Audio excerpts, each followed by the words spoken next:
तू हमारा साथ चलेगा? ये तो ताज्जुब की बात, कुछ गड़बड़ तो नहीं होगा? কিচ্ছু গড়বড় হবে না। আমার গ্রামের লোকেরা সব চলে গেছে। তোমাদের সঙ্গে আমি তীর্থে যাব। पहले तो हमारा माफिक साथ करने होगा।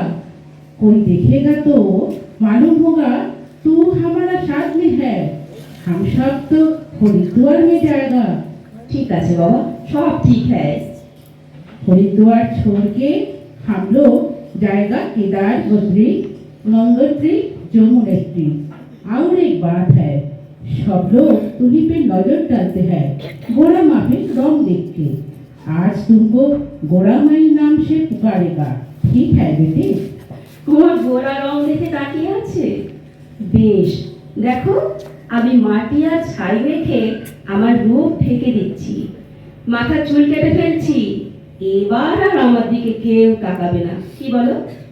তবে তোমাদের একটা কথা বলে রাখছি, এই হিমালয়ের কোলে আমি কিছুদিন থাকবো।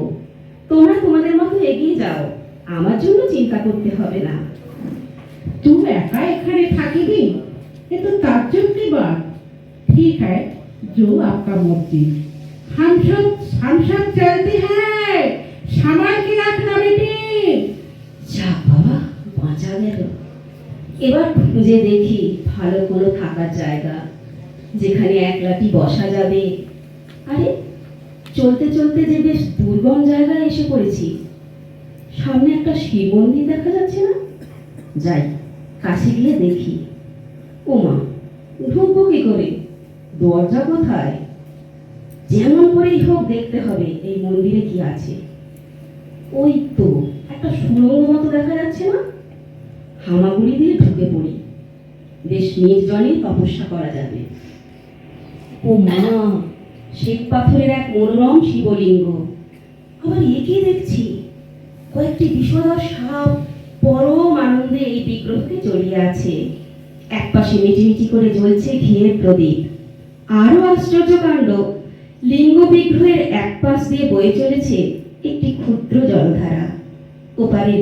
ওপরের বেলগাছ থেকে টুপটাপ করে এক একটি পত্র সেই জলস্রোতে ঝরে পড়ে, শিবলিঙ্গকে স্পর্শ করে চলে যাচ্ছে।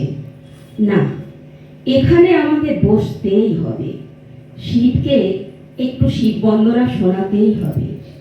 কে যেন আসছে মনে হলো।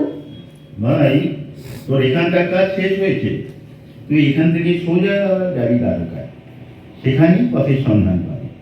কে বাবা আপনি? কৃপা করে আমার পথের সন্ধান দিলেন।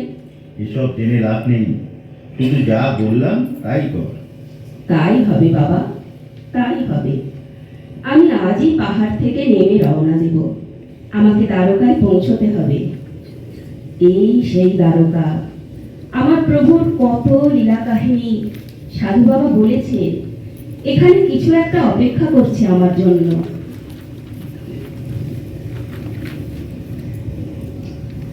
যাই, নাট মন্দিরে বসে একটু জপ করি। এখানে প্রভু রণছোড়জি রূপে আছেন, কিন্তু এ কি দেখছি? শ্যামলকান্তি প্রিয়দর্শন একটি বালক সেখানে বসে পরম আনন্দে নানা মিষ্টান্ন খাচ্ছে। ভোজন শেষে উঠে দাঁড়িয়ে মুখ না ধুয়েই আমার দিকে মাঝে মাঝে তাকিয়ে হাসছে। আমি কি ভুল দেখছি? কিন্তু তারপর মন্দিরের পুরোহিত এসে তার মুখ ধুয়ে দিলেন, আর সেও পরম আনন্দে গিয়ে বসলো প্রভু রণছোড়জির রত্নমন্দির।